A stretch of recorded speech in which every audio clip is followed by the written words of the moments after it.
Senhoras e senhores deputados, muito boa tarde. Vamos dar início à nossa reunião desta tarde. Uma reunião na sequência de um requerimento apresentado pelo Grupo Parlamentar do PSD, aprovado no plenário da Comissão de Orçamento e Finanças, que se prende, aliás, com audições que já iniciamos, que eu sumariamente referenciava, que se prendem com a atuação do setor bancário na comercialização ou renegociação de créditos de habitação e desajustamento de juros nos depósitos a prazo em face das condições de mercado, em que eventuais falhas de mercado e supervisão seriam intoleráveis, justificando uma maior intervenção pública e necessária por via legislativa, por forma precisamente a habilitar o Parlamento a fazê-lo.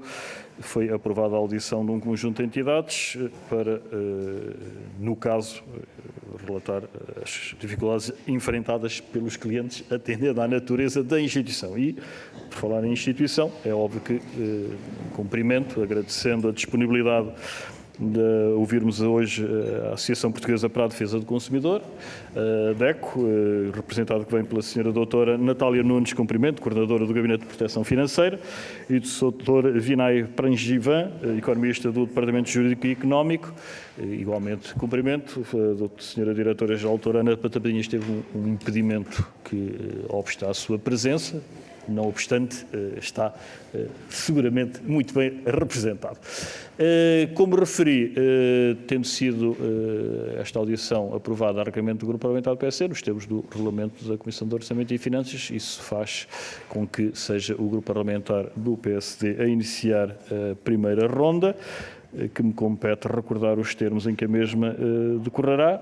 Darei a palavra aos grupos parlamentares por 5 minutos, com uma resposta individualizada por parte da entidade convidada, e aos senhores deputados únicos representantes do respectivo partido, 2 minutos, também nos mesmos termos, após o que se seguirão ou não as rondas que estão previstas no regulamento.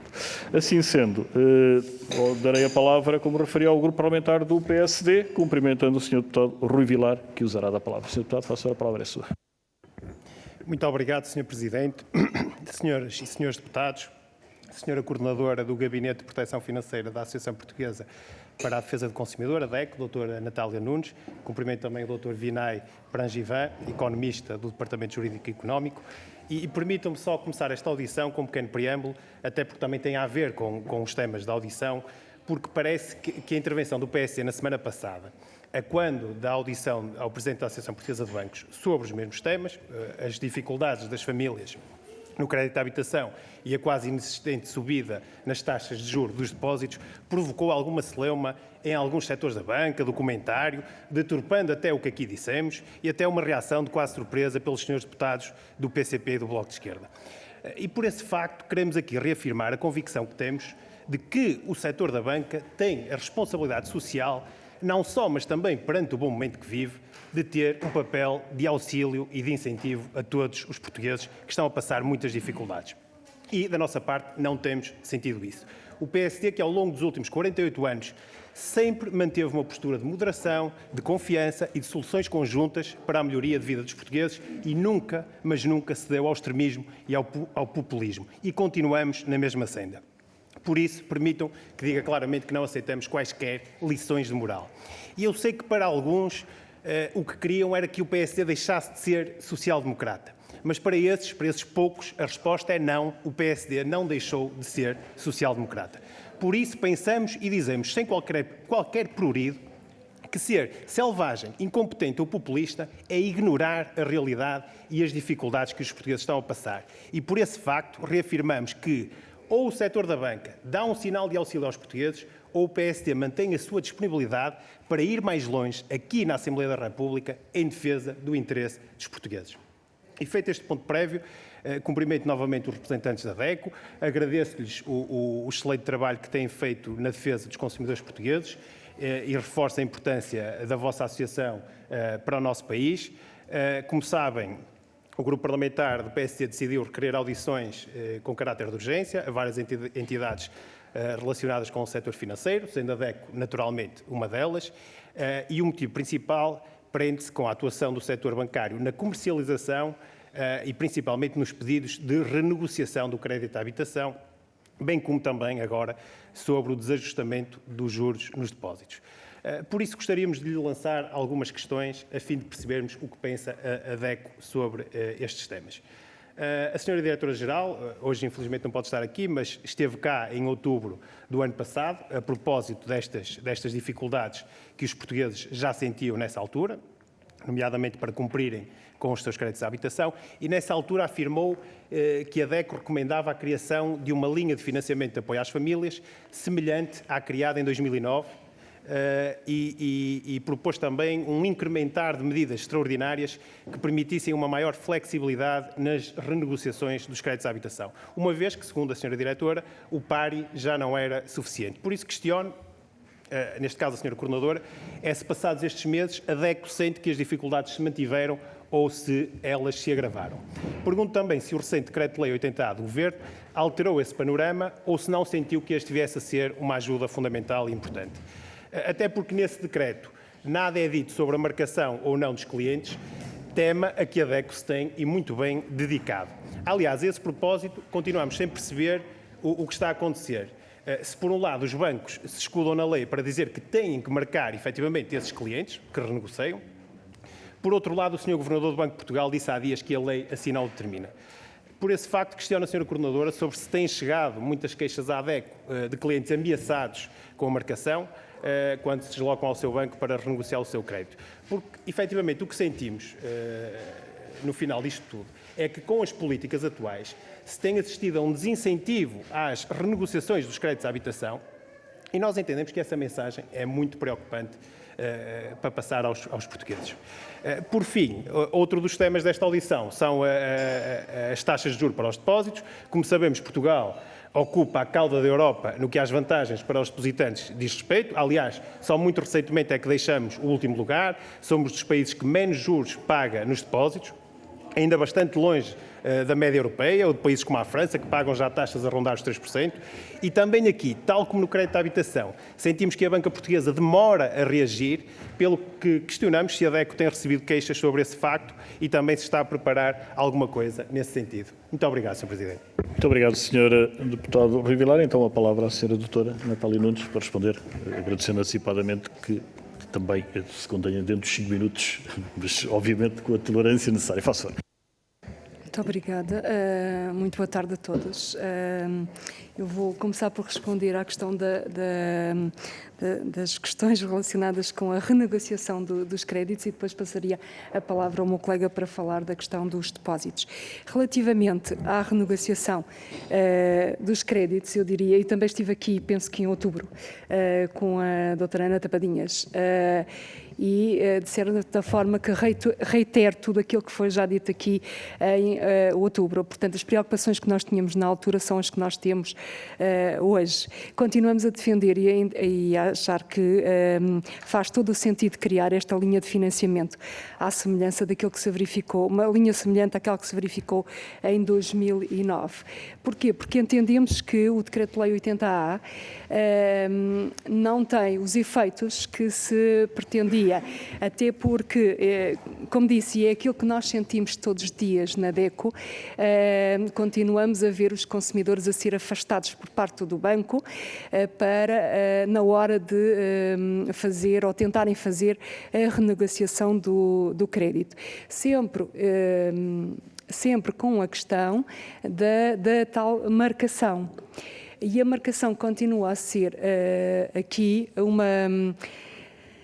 quase que uma pedra de arremesso. Eu gostava de ter outra expressão, mas é uma pedra de arremesso que é muitas vezes lançada para os consumidores para que eles não façam a renegociação, sob pena de no futuro virem a ter problemas no acesso ao crédito e inclusivamente nós temos relatos, eu tenho aqui alguns e podia ler alguns dos testemunhos que tenho aqui das famílias a dizerem que contactaram os bancos e que os bancos lhe disseram que se renegociarem o crédito irão ficar com esta informação de renegociação, de reestruturação na Central de Responsabilidades de Crédito e que isso vai inviabilizar que tenham acesso a crédito, por exemplo.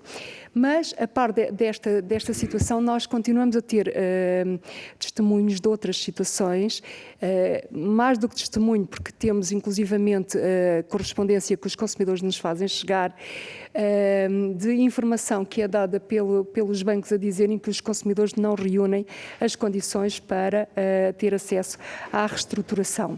E, portanto, e os consumidores a não perceberem, e nós... na leitura que fazemos com os consumidores, a também não percebermos o porquê de não se ter acesso, da parte dos consumidores não terem acesso à reestruturação, porque as famílias cumprem as regras que estão previstas no 80A, a não ser que, e esse tem sido outro problema que temos visto, que a taxa de esforço não esteja a ser calculada com todos os créditos e apenas só com a prestação do crédito à habitação. E o facto de esse ser continua a levar a que haja da parte do banco a informação de que, portanto, não estão reunidos os requisitos. Devo dizer que, em relação a esta questão, é algo que nos também merece alguma preocupação e creio que já em outubro tivemos aqui a oportunidade de manifestar, que é o facto de, quando o consumidor é informado que não cumpre os requisitos, seja em sede de par e seja mesmo em sede do 80A, não haver aqui, por parte do banco, até porque ele neste momento não é obrigado a fazê-lo, mas a preocupação de esclarecer de forma detalhada o porquê do consumidor não cumprir os requisitos ou não ter capacidade para reestruturar o seu crédito. E nós entendemos que isso era fundamental, que no momento em que existe uma recusa, seja em sede de par e seja em sede do 80A, que o consumidor fosse cabalmente esclarecido porque é que não é possível. É porque a taxa de esforço não permite, é porque não tem rendimentos, é porque não cumpre qualquer resíduo. Ou porquê? Porque isto seria até fundamental, eventualmente, para o consumidor tentar ver uma solução para evitar entrar em situação de incumprimento. E agora, para não esgotar o tempo, passaria ao meu colega. Obrigado. Muito rapidamente, concordo consigo quando diz que há uma questão de responsabilidade social. Parece-nos que há um esquecimento, ao longo dos últimos 40 anos, a nível mundial, do que é um papel de um banco. Um banco não pode ser visto só, puro e duro, como uma empresa. Tem um papel social e esse papel social tem sido esquecido. E esse é um aspecto que eu gostava de deixar logo desde o início. Quanto à taxa de juros dos depósitos a prazo, não é propriamente uma razão de queixa, é uma constatação. Os consumidores sentem que não há nenhum incentivo para a sua poupança. Os poucos que conseguem fazer poupança, e esse também é um fator importante de referir, que o nosso panorama não é muito favorável a que as famílias com poucos rendimentos consigam fazer poupança, mas os que conseguem fazê-lo não veem nos depósitos a prazo um produto que seja remunerado. E vou só deixar aqui um ponto: as pessoas não procuram outra forma de poupança por inércia. E este é um ponto que eu gostava de voltar mais tarde, mas já passámos os nossos 5 minutos, mas gostaria de voltar a ele. Muito obrigado, Sr. Torres. Dava agora a palavra ao Grupo Parlamentar do Partido Socialista, ao Sr. Deputado Miguel Matos, que igualmente cumprimento, e 5 minutos, Sr. Deputado, faça favor. Muito obrigado, Sr. Presidente, senhoras e senhores deputados. Cumprimentar a Sra. Doutora Natália Nunes, coordenadora do Gabinete de Proteção Financeira da DEC, e o Dr. Vinay Prangivan, também economista do Departamento Jurídico e Económico, e também desejar as prontas melhoras à Sra. Diretora-Geral. Nós estamos aqui hoje porque há uma situação que mudou, que é o paradigma dos últimos muitos anos de baixos juros, na qual muitas famílias formaram as suas expectativas. E por isso, tempos extraordinários requerem medidas extraordinárias para aquela que é a situação extraordinária em que muitas famílias se encontram e em que há uma coincidência do aumento das taxas de juro com a subida dos preços e com rendimentos que não estão a conseguir acompanhar essa subida dos preços. E aquilo que nós podemos constatar é que, perante tudo isto, tem havido um conjunto de setores que têm lucrado de maneira excessiva com estes lucros caídos do céu. É o caso das petrolíferas, é o caso das empresas de distribuição e aparenta poder também ser o caso da banca, cujos lucros subiram cerca de 70%. E a situação que origina isso tem naturalmente a ver com algo que é o motivo pelo qual vêm cá hoje. que são os juros. Os bancos cobram juros em linha com a Euribor, uma taxa de mercado, mais o spread, sobretudo num país como o nosso, em que a maioria dos empréstimos são a taxa variável. Noutros países da União Europeia, esses impactos têm sido diferidos no tempo por via da taxa fixa. Mas os depósitos que pagam às pessoas através dos depósitos são os quartos mais baixos da União Europeia. Apenas 0,56%, menos de um terço daquilo que é praticado na média da zona euro, 1,64%.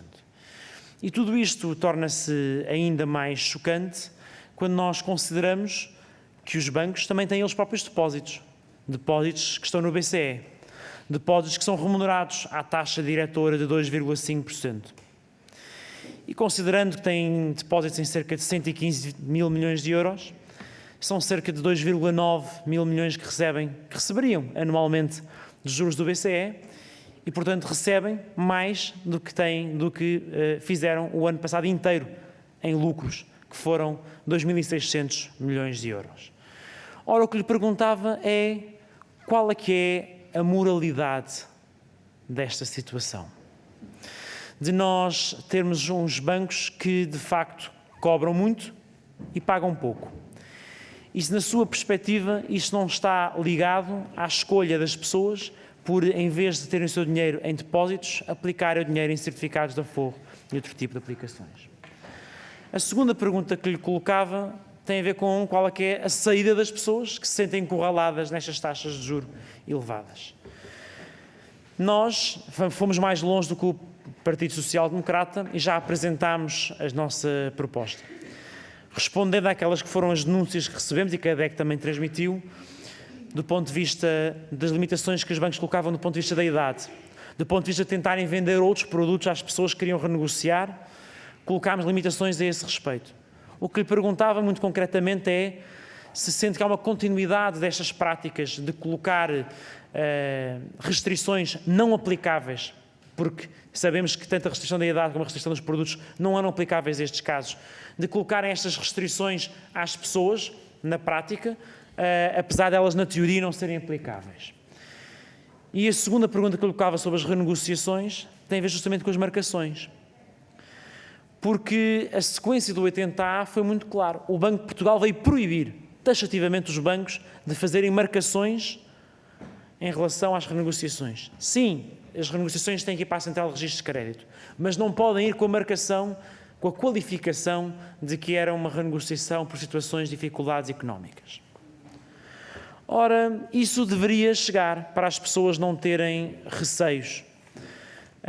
E quando nós lançámos o nosso projeto de lei, dissemos muito claramente que era condenável que os bancos viessem fazer esta campanha de medo.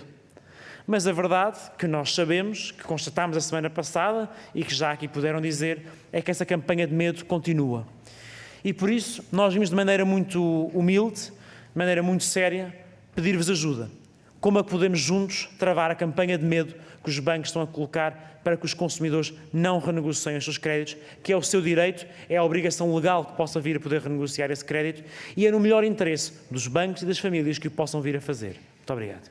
Muito obrigado, Sr. Deputado Miguel Matos. A palavra ao Sr. Dr. Vinay Prajivasur. Obrigado. Obrigado. Vou começar pela parte dos depósitos, depois a parte da renegociação para a Natália. Óbvio, para nós é claramente uma questão de moralidade. Não conseguimos encontrar razão, tirando, obviamente, todas as razões que já são apontadas pelo setor bancário e com quem nós tentamos ter uma relação direta com conversas bilaterais, que o fator foi o excesso de liquidez, que o fator foi, que é atualmente o excesso de liquidez, que o fator foi os momentos de 3 ou 4 anos de anormalidade de taxas de juros negativas e por adiante. Todas essas racionalidades económicas, no fim do dia, para o pequeno depositante, não importam. Para o pequeno depositante, importa é a remuneração, pelo menos à luz das regras, das condições de mercado, semelhante àquilo que os bancos conseguem ter e como muito bem referiu. Olhando para aquilo que é o pressário mais ou menos corrente ao dia dos depósitos a prazo dos bancos em Portugal, alguns deles, pelo menos, vemos que existe já um pequeno movimento de subida de taxas de juros, só que com condicionantes para novos clientes, para novos montantes, para quem tenha utilização de cartões de crédito ou de cartões de débito, para quem tenha um património financeiro superior a qualquer coisa, ou quem tenha um crédito de habitação em curso. Portanto, todas estas são condicionantes para que possa ter uma taxa de juros preferencial, porque a taxa de juros de base para um ano, que será um depósito a prazo clássico, continua a ser praticamente de 0,5%, ou menos. Okay? 0,5 ou menos. Há 0,12, 0,012, há 0,01, há 0,02, há 0, 0,04. Portanto, estamos a olhar. Olhando para os 5 maiores bancos, o depósito clássico tem 0,05, 0,1, 0,01, 0 ou 0,04. Estes são os 5 maiores bancos em Portugal, para o depósito clássico a um ano, sem qualquer condicionante. Depois há os outros condicionantes que eu já referi. Em relação àquilo que é a prática de mercado europeu, um depósito a prazo, olhando para os dados do Eurostat, um depósito a prazo com uma maturidade até um ano, o melhor que consegue, em média, na Europa, na zona euro, em França, com 2,34%. Nós estamos muito longe disto. Muito longe disto. E a verdade é que não há nenhuma justificação para o efeito, tirando aquelas racionalidades de excesso de liquidez. E para não ocupar muito mais tempo sobre isto, passo para a Natália. Bom, em relação à questão da renegociação, em relação às restrições que têm sido colocadas pelos bancos, nós não temos agora assistido a restrições, digamos assim, fantasmas colocadas aos consumidores. No início, sim, mas neste momento, não. Portanto, a questão da marcação na Central de Responsabilidades de Crédito continua a ser o grande obstáculo aqui colocado aos consumidores. E basta olharmos para os sites dos próprios bancos para nós vermos a informação que os bancos disponibilizam relativamente às renegociações que são feitas ao abrigo deste Decreto-Lei do 80A e às informações que constam lá relativamente às consequências da marcação. Nós encontramos coisas a dizer, bancos a dizer que o seu crédito pode ser marcado como crédito reestruturado por dificuldades financeiras do cliente. Isto pode interferir de forma negativa no acesso a novos créditos. Por exemplo, mas em contrapartida, encontramos outros bancos, não são tantos assim, mas alguns bancos que dizem que o seu crédito não terá uma marcação específica, sendo identificado como renegociação regular, de acordo com o indicado pelo Banco de Portugal. Este é um banco. Um outro banco, vendo a coisa pela positiva, diz que um contrato renegociado no âmbito do novo regime do PARI será caracterizado como renegociação regular, não se distinguindo de outros contratos de crédito renegociados por motivos não relacionados com dificuldades financeiras. Portanto, estas informações constam nos sites dos bancos. Se há bancos que entendem que esta não é uma informação com um caráter negativo, porque é que não podem todos os bancos assumir exatamente a mesma conotação de informação? Por outro lado, também gostaríamos que o próprio regulador, o Banco de Portugal, olhasse para a informação que está veiculada nos sites, porque assim como nós fizemos o levantamento desta informação, com toda a certeza o Banco de Portugal também o faz e tem todo o interesse em que as pessoas tenham informação que seja verdadeira informação e que não sejam induzidos em erro. Claro que o dizer que podem vir a ter dificuldades no futuro, podemos ter aqui os bancos a dizer, mas isso não deixa de ser verdade. Sim, mas quando o Banco de Portugal nos diz que na renegociação regular tanto estão a renegociação feita ou não por dificuldades financeiras, então como é que nós podemos fazer essa distinção? Portanto, eu diria que uma das soluções seria o Banco de Portugal ter aqui uma atitude e uma postura mais proativa e mais gelosa dos direitos dos consumidores. Muito obrigado, Srs. Doutores. Prossegue esta ronda, dando agora a palavra ao Grupo Parlamentar do Chega, ao Sr. Deputado Rui Afonso, igualmente de Saúde, Recorda, dispõe de 5 minutos. Faça o seu turno. Muito obrigado, Sr. Presidente. Cumprimento as senhoras e senhores deputados. Cumprimento a doutora Natália Nunes e o Dr. Vinay. Desejando também as rápidas melhoras à doutora Ana Cristina Tapadinhas. Bom, eu acho que o Dr. Vinay teve aqui uma expressão, ele reforçou uma expressão que eu acho que é muito importante, que é a questão do papel social dos bancos.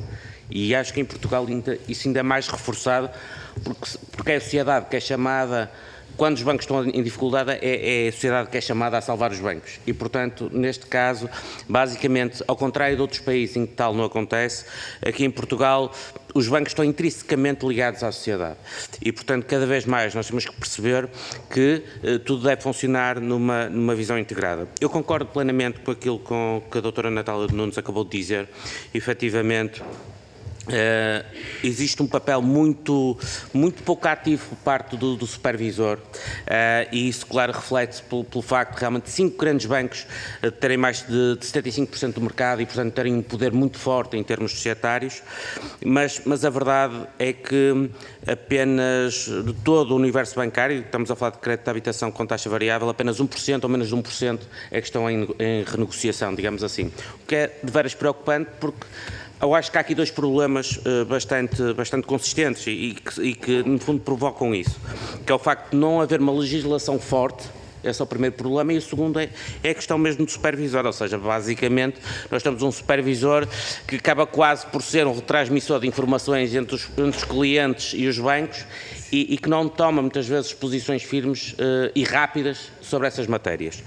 E, portanto, acho que acima de tudo o que está aqui em cima da mesa é mesmo uma questão legislativa, é uma questão que também nos cabe a nós, enquanto Assembleia da República, assumir esse papel, tendo o cuidado, efetivamente, de não nos tornarmos também demasiado interventivos naquilo que poderemos, na legislação que possamos fazer, porque também não queremos, obviamente, prejudicar os bancos nessa matéria, porque já sabemos que ao prejudicar os bancos, e se eles caírem em ruptura, temos de ser nós outra vez a salvá-los e a meter lá dinheiro. Essa é que é a grande questão. Isto acaba por ser quase uma bola, digamos, um círculo, em que realmente as nossas responsabilidades acabam por ser as responsabilidades dos bancos.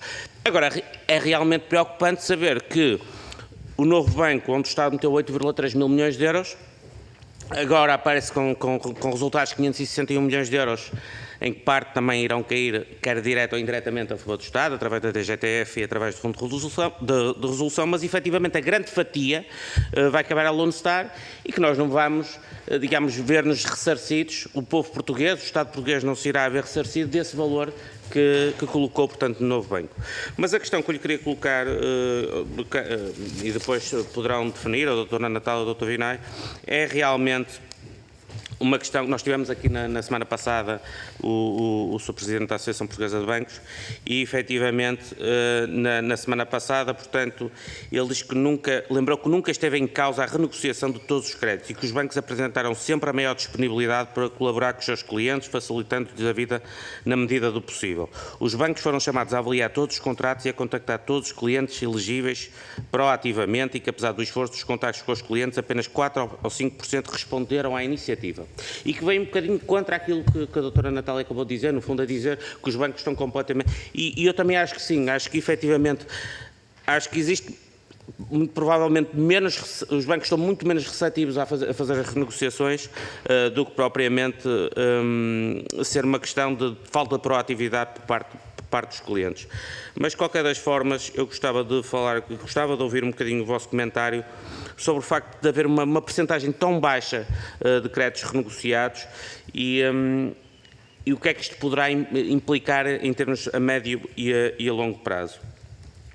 E eu gostava de saber também se têm conhecimento de casos evidentes que se enquadravam numa renegociação de crédito e que esta tenha sido objetivamente negada pelo banco. Ou seja, se efetivamente vocês têm denúncias que foram feitas de forma objetiva, porque pronto, há aqui uma triagem que tem que ser feita, e se efetivamente depois se há algum seguimento destas denúncias e se a vossa intervenção fez com que o banco realmente tivesse revisto a sua posição.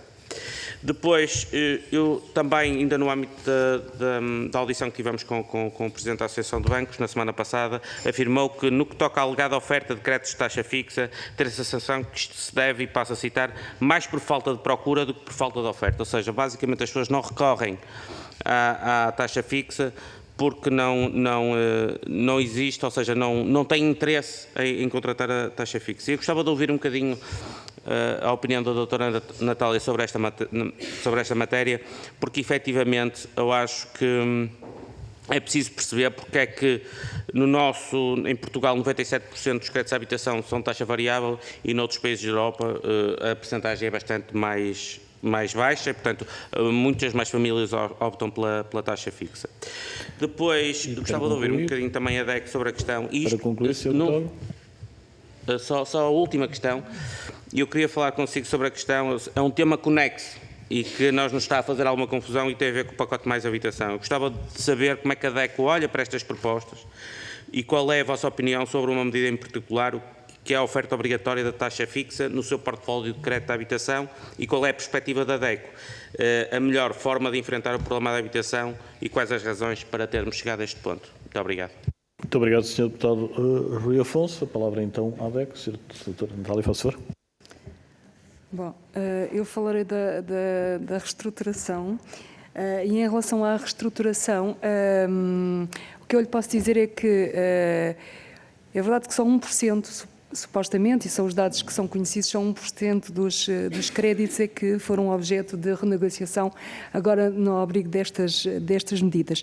Nós acreditamos, sem termos dados concretos, que seja um número muito baixo para as dificuldades das famílias e dizemos isso um bocadinho com base nas inúmeras solicitações que todos os dias nos batem à porta de consumidores, de famílias, a dar-nos a conhecer as dificuldades e a iminência de entrarem em situação de incumprimento e de já terem batido à porta do banco e não terem conseguido renegociar os créditos.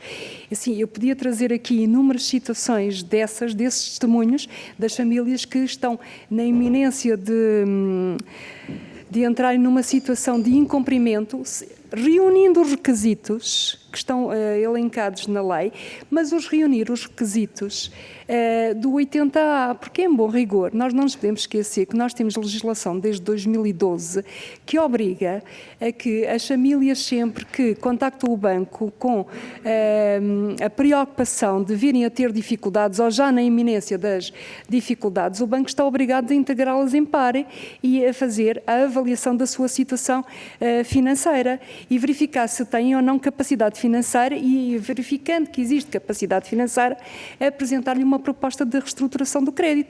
Isto já temos em vigor. Portanto, o 80A, aquilo que veio a nosso ver foi criar aqui mais um indício que os bancos tinham que obrigatoriamente observar e tinham que atuar se verificado este indício. Ou seja, uma família tendo um crédito de habitação, estando com dificuldades, tanto por via do PARI como por via do 80A, ele deveria ter da parte do banco uma avaliação da sua situação e deveria-lhe ser apresentado uma proposta que evitasse que entrasse numa situação de incumprimento. Nós entendemos que deveria ser a atitude correta, porque de um lado temos as famílias que não querem entrar em incumprimento e nós, desde 2000 que apoiamos famílias em situação de dificuldade, nós temos visto ao longo dos anos que as famílias, só mesmo em última instância que deixam de pagar o crédito à habitação, fazem todo o esforço para o manter numa situação de regularidade. Portanto, de um lado nós temos as famílias que querem pagar e do outro lado nós devíamos ter instituições de crédito, bancos que deviam promover que as famílias não entrassem numa situação de incumprimento e entendemos que isto seria o normal. Portanto, não entendemos muitas vezes a própria atitude da banca, simplesmente de dizer às pessoas que não reúnem os requisitos, que não têm capacidade, que não estão validadas para poderem ter o seu crédito reestruturado. Portanto, isto é algo que está a acontecer e com toda a certeza tenderá a agravar-se, porque Como sabem, e como já foi aqui várias vezes dito e é subejamente conhecido, as famílias portuguesas, a grande maioria do crédito à habitação que têm é taxa variável e ele não é revisto todo nos mesmos meses. Ou seja, nós temos famílias que já tiveram a revisão e que há 6 meses atrás nos estavam a dizer que na próxima revisão, dentro de 6 meses, possivelmente não iriam ter capacidade de pagar a nova prestação e não nos podemos esquecer que a Euribor continua a aumentar. Portanto, significa que nas próximas revisões as famílias vão ter novamente novos aumentos. E, portanto, a dificuldade está para muitas famílias e, em especial, para aquelas que têm menos rendimentos e para aquelas que têm taxas de esforço elevadas, a preocupação está. E será que vão conseguir pagar? Se até aqui o têm feito, será que vão conseguir pagar as próximas revisões? Esta é a grande preocupação das famílias. Por outro lado, e não resisto só aqui a fazer um comentário, já passo a palavra aqui ao meu colega, em relação à questão da taxa fixa, ela é importante, mas não é para as famílias que neste momento estão em dificuldade financeira. Porque uma família que está em situação de dificuldade financeira dificilmente consegue ter acesso a uma taxa fixa porque ela possivelmente dar-lhe-á uma prestação mais elevada do que aquela que tem numa taxa variável. Obrigado. Rapidamente também às outras questões. Em relação à taxa fixa. A procura é mais baixa precisamente por o pressário ser tão elevado. Aquilo que historicamente, e também estive cá em outubro, referi na altura, numa avaliação feita para anos anteriores e momentos anteriores, obviamente que a taxa Euribor agora está muito diferente do que estava em outubro, ainda assim, aquilo que tem sido a avaliação feita por alguns agentes de mercado, a própria DECO, em 20 anos tinha sido sempre mais vantajoso, mesmo com alterações de Euribor em altos e baixos, tinha sido mais vantajoso contratar há 20 anos uma taxa variável do que uma taxa fixa no preço de há 20 anos. E essa decalagem continua a acontecer. Um dos fatores mais importantes na decisão, no momento de contratação de um crédito, é o preço. E o preço não só pela prestação, mas pela TAEG, que é o indicador mais importante daquilo que é o preço final de um crédito. Se eu olhar para uma TAEG com uma diferença considerável no momento de decisão, eu vou optar por aquele que é mais vantajoso, mais barato. Não estamos a dizer, e nós entendemos que se um banco oferece uma taxa fixa, ela tem de cobrar também para si a assunção de um risco de longo prazo. E esse prémio de risco tem que ser um fator de decisão no pricing atribuído. Agora, consideramos é que há uma diferença muito grande entre a taxa fixa e a taxa variável. Esse é um ponto. Um outro ponto tem a ver precisamente por uma questão de adaptação de mercado. E essa adaptação tem que ser feita pela oferta. Não é dizer que a procura é baixa. A oferta tem que se adaptar à procura. Se a procura tem sido baixa, tem que se proporcionar uma melhor oferta para que a procura aumente. Foi o que aconteceu em Espanha, em que houve, ao longo dos últimos 10 anos, uma mudança de, penso que eram 80 e tal por cento, 85% de taxa variável e que agora, neste momento, está bastante abaixo desse valor.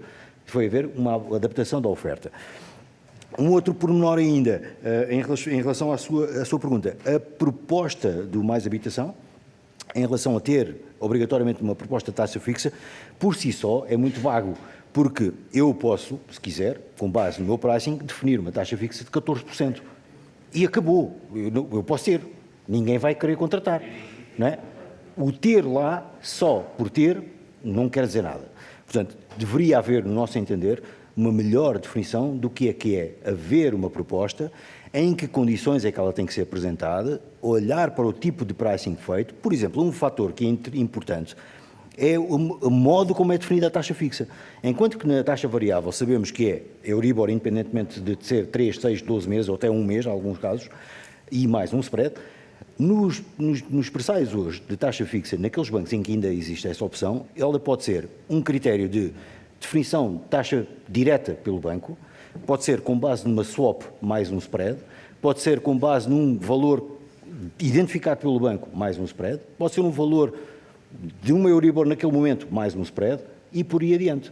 Portanto, tudo isto são modelos que tornam a sua comparabilidade mais baixa. Aqui também poderia haver lugar a uma intervenção e dizer, ok, tem de haver uma proposta de taxa fixa e nestes moldes que te a torne interessante, competitiva e atraente para o momento de contratação de um crédito. Obrigado, Sr. Doutores, aliás. Vamos prosseguir, dando agora a palavra ao Grupo Parlamentar do Partido Comunista Português. O deputado Duarte Alves, cumprimento quem deu 5 minutos, faz favor. Muito obrigado, Sr. Presidente. Gostaria de começar por cumprimentar a doutora Natália Nunes e o Dr. Vinay Prangivan da DECO e agradecer os vários esclarecimentos que já nos trouxeram ao longo desta audição. E, de facto, nós, quando verificamos que só os 5 maiores bancos tiveram no ano passado lucros de 2.500 milhões de euros, o que corresponde a um aumento de 70% face ao ano anterior, verificamos que há aqui uma grande desproporção face àquela que é a realidade da maior parte das pessoas, até das micro, pequenas e médias empresas, que não tiveram neste ano, apesar do contexto de crescimento, do aumento do consumo e de vários outros argumentos que aqui foram trazidos na última audição, há uma grande desproporção entre este aumento de lucros e a realidade da maior parte das pessoas. Agora, a responsabilidade não é dos bancos propriamente, porque nós sabemos que cada banco, o que quer dizer que os bancos fazem aquilo que é da sua natureza, não é? O escorpião não pode deixar de fazer aquilo que é da sua natureza, há uma fábula conhecida sobre isso e, portanto, aquilo que é preciso é que exista um Banco de Portugal ativo e que existam medidas governativas e legislativas que, de alguma forma, impeçam que os bancos façam aquilo que vão sempre fazer, que é procurar o máximo de lucro possível. E, portanto, aquilo que nós apontamos é que, de facto, a falha que tem havido do ponto de vista da ação do Banco de Portugal e também do ponto de vista do Governo, e já agora aqui da Assembleia da República, com a rejeição de muitas propostas que têm ido neste sentido, que têm impedido que algumas dessas medidas fossem para a frente e que pudessem, de facto, controlar aquela que é a natureza da banca, que é continuar a lucrar o máximo possível e, neste caso, lucrando por duas vias, não é? Por um lado, não fazendo refletir o aumento dos juros nos depósitos e, por outro, fazendo refletir imediatamente no crédito à habitação. Mas começando pela remuneração da poupança, nós, na última audição, questionámos o Dr. Vítor Bento sobre estes anúncios de depósitos já com remuneração de 2,5%, perguntámos a que tipo de depósitos é que se aplicava e já ficámos a perceber da vossa resposta que se aplica a casos muito restritos e associados a outros produtos, portanto, não a um depósito normal. E gostaria que isso também ficasse claro, que a maior parte dos depósitos continuam a ser remunerados a taxas muitíssimo baixas. A pergunta que poderíamos aqui fazer, e não sei se a DEC nos pode ajudar a perceber, é o que é que, durante este tempo todo, ao longo destes meses todos, a não reflexão das taxas de juros da Euribor naquela que é a remuneração dos depósitos, quanto é que isto já rendeu em proveitos para a banca? Eu não sei se isto é muito fácil de descobrir, mas se calhar olhando para os lucros já percebemos uma parte daquilo que foi anunciado nos lucros da banca. Depois gostaríamos também de abordar um outro assunto que ainda aqui não foi falado, que tem a ver com as comissões bancárias, porque as comissões bancárias acabam por ser uma espécie, ou foram ao longo destes anos de taxas de juros negativas, uma espécie de juro negativo que se fez refletir sobre os depósitos. Aliás, os bancos muitas vezes argumentaram, implícita ou explicitamente, que a comissão bancária era para compensar essa circunstância dos juros serem negativos, mas neste momento que justificação é que há para que, além de não remunerarem os depósitos, continuarem a aumentar as comissões bancárias. Não é só manter as comissões bancárias. Elas continuam a aumentar e o Banco de Portugal a não fazer nada a esse respeito.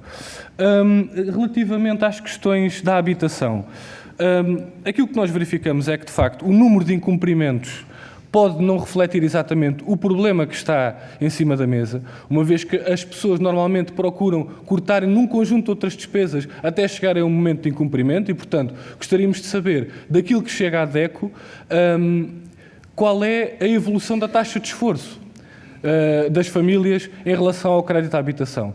Porque pode haver situações em que não chegam ao incumprimento, mas, na verdade, a taxa de esforço aumentou para níveis insuportáveis e que fazem com que as pessoas estejam a ver as suas condições de vida muito agravadas.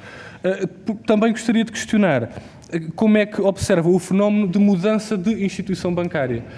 E, de certa forma, esta discrepância entre a mudança de instituição bancária não é marcada, mas se for uma renegociação dentro do mesmo banco, aí já há uma marcação, nem que seja dessa forma subreptícia, como os bancos têm feito, contornando aquilo que está na lei. Por fim, gostaria de questionar sobre estas renegociações. Nós identificamos um problema, e gostaríamos de saber se a DECO também identifica, que é um problema de base, que é diz-se às pessoas para irem renegociar, mas não se reforça o poder negocial do consumidor. O consumidor chega à renegociação, mas como não tem nenhuma arma negocial, digamos assim, nenhum reforço do seu poder negocial, sai de lá ou na mesma ou com um conjunto de outros produtos financeiros associados para compensar uma eventual renegociação, como aconteceu no início destas renegociações. E, portanto, nós apresentámos algumas medidas, por exemplo, a dação em cumprimento, a possibilidade de passagem dos imóveis para o banco, tudo medidas que os bancos não queriam de maneira nenhuma que chegasse a esse ponto. E, portanto, se não é preciso que haja alguma alternativa por parte dos consumidores, uma alternativa de que os bancos não gostem, para precisamente obrigar os bancos a renegociar e a encontrar um ponto de equilíbrio que, de facto, faça compartir de outra forma o esforço que está a ser empreendido, sobretudo da parte dos consumidores, com o aumento dos juros no crédito à habitação. Muito obrigado. Muito obrigado, Sr. Deputado Duarte Alves. Então, a palavra ao Sr. Dr. Vinay Prangivan, por favor. Muito obrigado. Tendo a concordar muito com as suas observações iniciais, não é fácil para nós fazermos um cálculo de quanto é que foi, vamos pôr assim, aglomerado nas contas por esta diferença. Mas podemos olhar para alguns indicadores. O indicador de margem financeira dos bancos, que é precisamente a diferença entre o que se consegue através dos créditos versus o que se paga nos depósitos. Essa margem financeira, olhando para os valores publicados até no próprio site da APB, porque é interessante irmos à própria associação representativa do setor, indicam que no final do ano 2021 essa margem financeira estava em 6 mil milhões de euros. Mas, se olharmos para o segundo trimestre, para o tempo entre janeiro e setembro de 2022, ela já ia em 5 mil milhões e representava uma subida de 13% face ao período homólogo, portanto, de janeiro a setembro de 21. Portanto, se olharmos uma projeção para aquilo que poderá ser ao valor final desse ano, de 22, estamos a falar de uma subida estrondosa da margem financeira. Obviamente sabemos que no mercado as taxas de juros subiram. Nós temos um efeito particularmente automático pelo facto dos créditos de habitação serem indexados à Euribor. E a Euribor não é propriamente controlável por um banco individualmente. Como sabemos, ela resulta de um painel de bancos que fazem transações entre si a diferentes prazos e cujo cálculo diário é feito precisamente para essas transações da noite anterior e que determinam o valor da Euribor desse dia e para cada prazo. Não é propriamente controlável por um banco Y ou Z. No entanto, sabemos que a remuneração dos depósitos, que voltamos a falar, é determinada pelo pricing e pela ação área comercial de cada banco. E é aí que está a haver esta decalagem particularmente importante. Comissões bancárias, um tema que nos é muito querido, como sabe. Nós somos totalmente a favor de uma intervenção de base, e volto aqui a frisar ao que já referimos em outubro. Há uma grave lacuna na legislação em Portugal, que é definir o que constitui um serviço. Ao não haver essa definição de o que constitui um serviço, entramos em abusos. Cobra-se por tudo e por tudo e por tudo. E eu chego ao ponto de dizer que qualquer dia vão-me cobrar por entrar por uma agência adentro. Ok? Pronto. Neste momento nós temos, e há pouco tempo até elencamos um conjunto de medidas, de comissões absurdas. Não é? Já algumas já foram de alguma forma alvo de atenção, mas outras há que ainda não foram.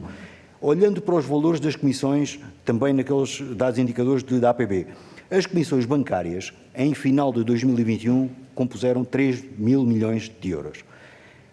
No período de janeiro a setembro de 2022, 2.400 mil milhões de euros, tendo uma subida de 9% face ao período anterior, já num tempo de subida das taxas de juros. Portanto, estamos aqui a falar de um continuar de cobranças de comissões, alguns casos a subir, por aquilo que durante algum tempo serviu, e disse muito bem, como uma almofada de rentabilidade para os bancos face às taxas de juros baixas ou negativas. Neste momento, o nosso objetivo é perceber quando é que param de subir e se começam a descer. Infelizmente, um dos grandes representantes do setor bancário disse que o facto de não subirem, por si só, já é um indicador de que o banco está a descer, porque a inflação tem subido. Portanto, como a inflação tem subido e as suas comissões não subiram, está a beneficiar os clientes bancários, o que nos parece claramente um atestado de estupidez para quem o ouve. E gostava de passar. Obrigada. Relativamente à questão da taxa de esforço, eu posso lhe falar das famílias que nos pedem ajuda. E a taxa de esforço que nós consideramos, eu não trouxe elementos para lhe poder dizer qual é que era a do crédito à habitação, mas as taxas de esforço das famílias que este ano nos pediram ajuda ultrapassam os 80%. Portanto, este número, olhando aqui para anos anteriores, tem aqui paralelo com 2012.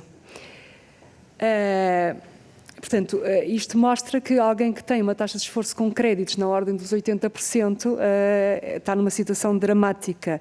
Não é? Estamos a falar aqui de taxas de esforço médias.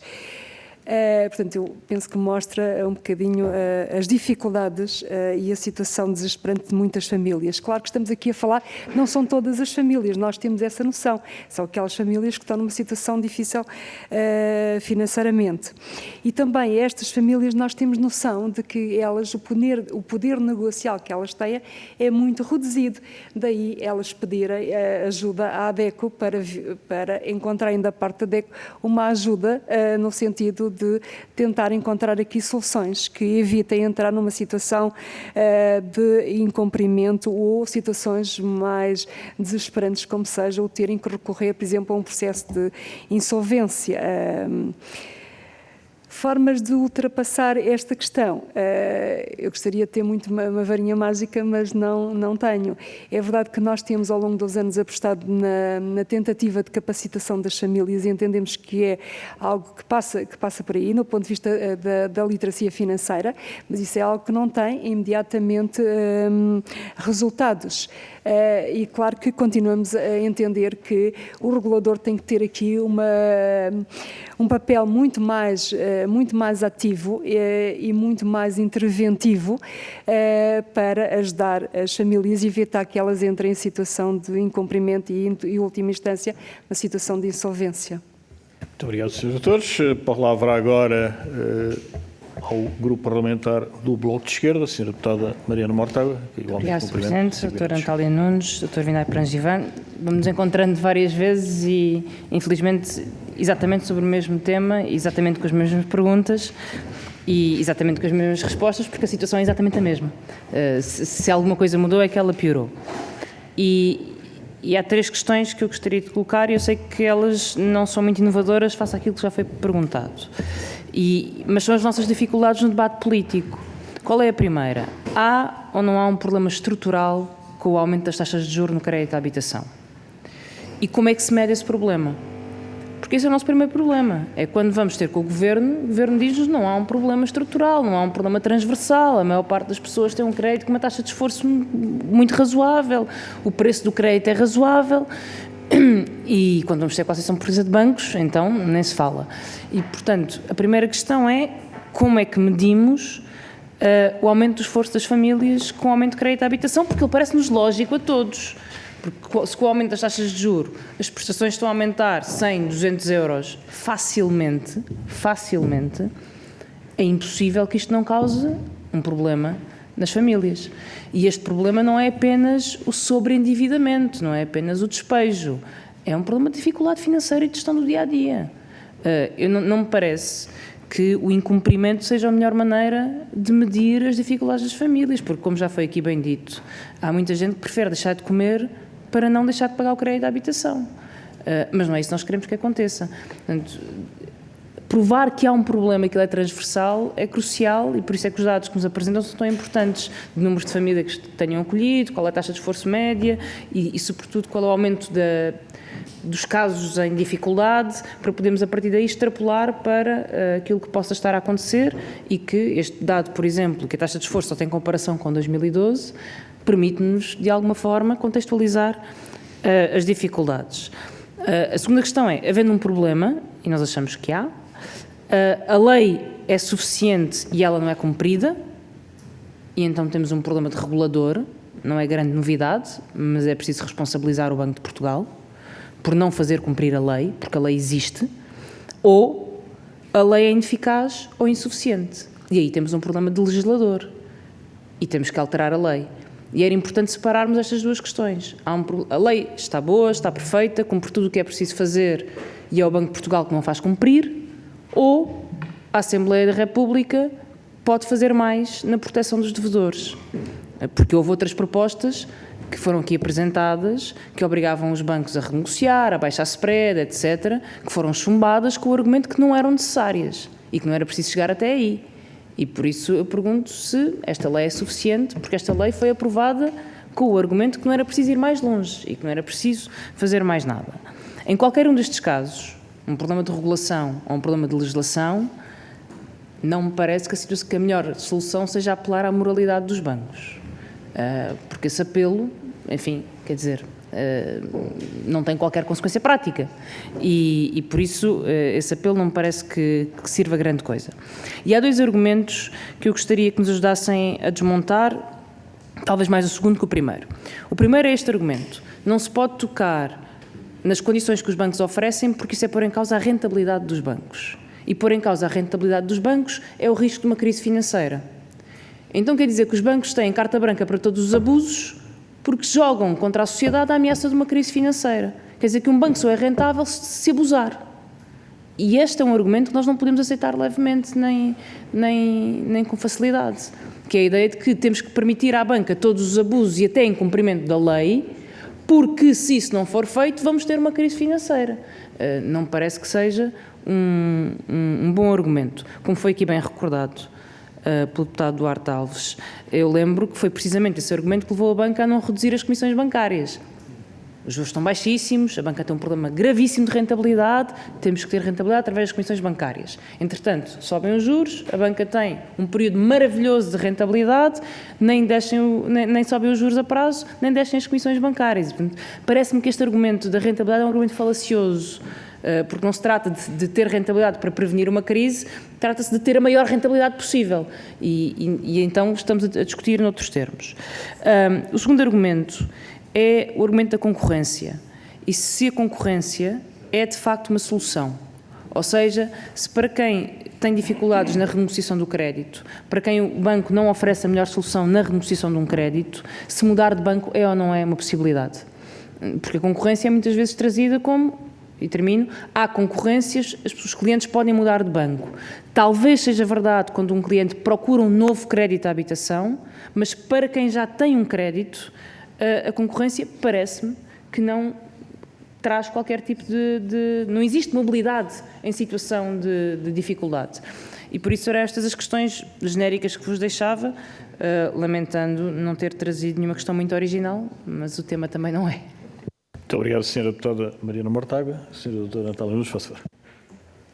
Bom, para lhe dizer, Sra. Deputada, que nós temos muita dificuldade também em saber qual é que é o indicador, o número relativamente à questão do problema, porque nós temos os nossos números e podemos partilhar os números das famílias que nos pedem ajuda, que estão com dificuldades financeiras, mas este é um pequeno número e acreditamos nós que seja uma pequena amostra daquilo que se passa com muitas famílias. Com certeza que o Banco de Portugal poderá ter elementos que demonstram melhor a realidade deste problema, nomeadamente através da informação que está na Central de Responsabilidades de Crédito. Relativamente à questão de se a lei que nós temos se é suficiente ou não, nós parece-nos que ela que não é suficiente. Mesmo o Decreto-Lei 80A de 2022, ele pouco vai trazer de novidade para as famílias, ou seja, não é verdadeiramente uma mais-valia para quem está em situação de dificuldade, porque em bom rigor nós já tínhamos o 227 de 2012, que tinha o PARI e que acaba por ser agora acrescentado um indício com o 80A, portanto não foi uma grande mais-valia para as famílias. E entendemos nós que é necessário muito mais instrumentos legislativos que verdadeiramente ajudem as famílias. Continuamos a ter aqui, porque o 80A tem, o 227 também tem, a questão de avaliação da situação financeira, da capacidade financeira dos consumidores, depende sempre da instituição de crédito. E a instituição de crédito tem toda a liberdade de definir quais são os critérios e se aquela pessoa tem ou não capacidade capacidade financeira. E, portanto, e só mediante a instituição financeira chegar à conclusão de que existe capacidade financeira é que apresenta uma proposta. Nem mais. E nem sequer está obrigado, e esta é pelo menos a parte que nós temos vindo aqui a pedir que exista aqui a obrigação de o banco dizer, mas porquê é que não há capacidade financeira? Porquê é que a pessoa não pode ter direito a uma renegociação? Entendemos nós que a legislação deveria obrigar os bancos, pelo menos, a dizerem aos consumidores porque é que não há capacidade financeira, porque é que não é apresentada uma reestruturação. E, por outro lado, gostaríamos de ver o Banco de Portugal, assim como tem acompanhado de perto o PERSI e a execução do PERSI, que também acompanhasse de perto a execução do PARI. Porque aquilo que nós sabemos é que durante muitos anos, verdadeiramente não houve uma efetivação daquilo que estava previsto na legislação no que concerne ao PARI. Depois, relativamente à questão de se a mudança de instituição de crédito é algo que beneficie quem está em dificuldade financeira, eu digo desde já que não é. Não é, porque quem está em dificuldade financeira e quer reestruturar o seu crédito, dificilmente vai cumprir os requisitos para ter crédito noutra instituição de crédito. Portanto, mesmo que exista um banco que lhe dá melhores condições, que tenha uma taxa, um spread mais atrativo, mas a verdade é que se ele já está com dificuldades financeiras, dificilmente depois o banco vai estar disponível para aceitar a transferência do crédito à habitação. Portanto, não é uma solução.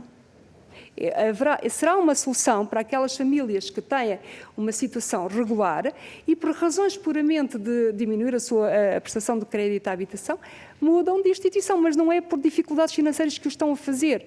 Porque quem está com dificuldades financeiras, de certa forma, está, e porque o banco tem o queijo e a faca na mão, está amarrado ao banco e não consegue sair daquela instituição de crédito.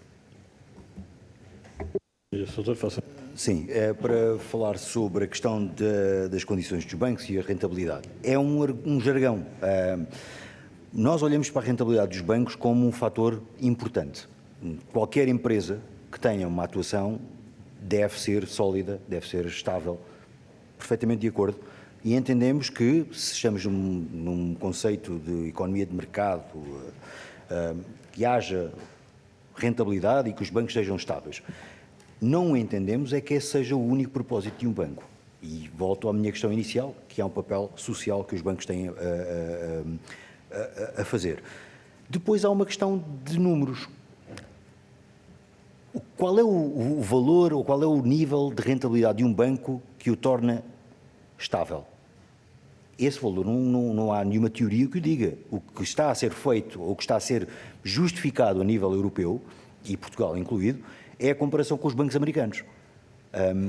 E essa comparação, embora num contexto global de concorrência possa ser importante, não é razão para que se teira constantemente subir a rentabilidade dos bancos europeus sob qualquer justificação. E isso para nós não nos faz sentido. E não nos faz sentido, e olhando, por exemplo, aos números atuais, a rentabilidade do return on equity dos bancos está nos 8%. Já chega? É mais? Já superamos? Não superamos? Eram 4, queriam 8, já é 8, querem mais? Como é que funciona? Portanto, esta comparação, olhar só para um indicador de rentabilidade dos capitais, não pode ser um fim. É um efeito de uma boa gestão. Mas uma boa gestão passa também por uma boa relação com os clientes, a percepção do enquadramento do contexto em mercado em que estão a atuar, a apresentação de soluções e medidas de acordo com o contexto, e eu volto a frisar aqui um aspecto importante. Nós concordamos e nós observamos, com alguma até apreço, que os bancos tiveram alguma proatividade em apresentar medidas no âmbito da pandemia. Portanto, nesse momento, consideramos até que houve alguma concordância, que foram os primeiros a identificar que havia uma solução possível no caso das moratórias e depois, como sabemos, foi regulada, regulamentada, nacional e a nível europeu. Depois, em relação à questão de, voltando à transferência dos créditos, a concorrência é muito baixa em Portugal. Atenção, nós temos um problema de concentração de mercado. Por muitos números de bancos que haja, nós temos 5 bancos com uma cota de mercado muito alta.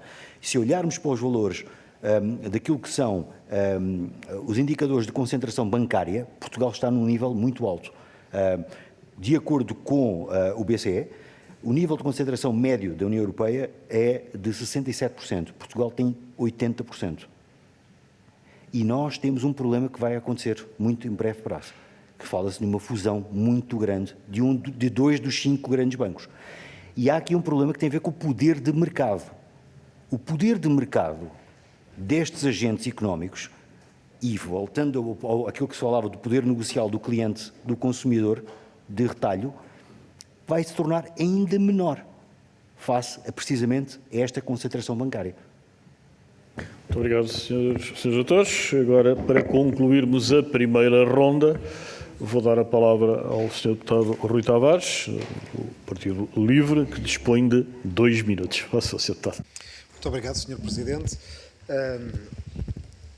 Eu creio que depois de várias intervenções concordamos em que há um problema.